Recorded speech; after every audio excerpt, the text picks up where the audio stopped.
আসনের গুরুত্বপূর্ণ দুইটি উপজেলা রয়েছে, রামপাল এবং মোংলা। যে উপজেলা দুটিতে বাংলাদেশের জাতীয় পর্যায়ের দুটি বড় স্থাপনা রয়েছে, তাছাড়াও ওয়ার্ল্ড হেরিটেজ আন্তর্জাতিক মানের একটি পর্যটন কেন্দ্র রয়েছে।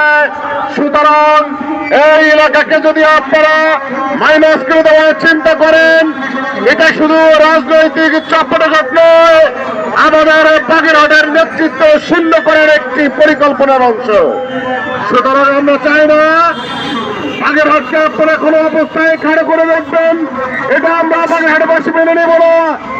আমরা বাগেরহাট থেকে জনসাধারণকে সাথে নিয়ে দুর্বার আন্দোলন করতে বাধ্য হব যদি আপনারা এই হঠকারী সিদ্ধান্ত থেকে ফিরে না আসেন।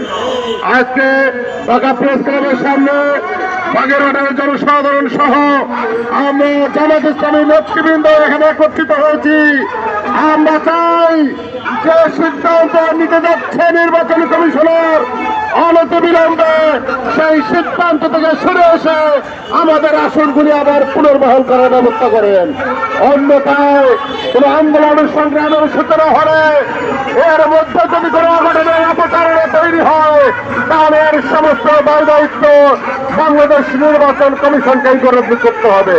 সুতরাং আপনাদের সিদ্ধান্ত পরিবর্তন আহ্বান জানিয়ে আজকে মানববন্ধন সফল করার জন্য সকলকে আন্তরিকভাবে ধন্যবাদ জানিয়ে আমার বক্তব্য শেষ করছি। আল্লাহ হাফেজ। আসসালামু আলাইকুম।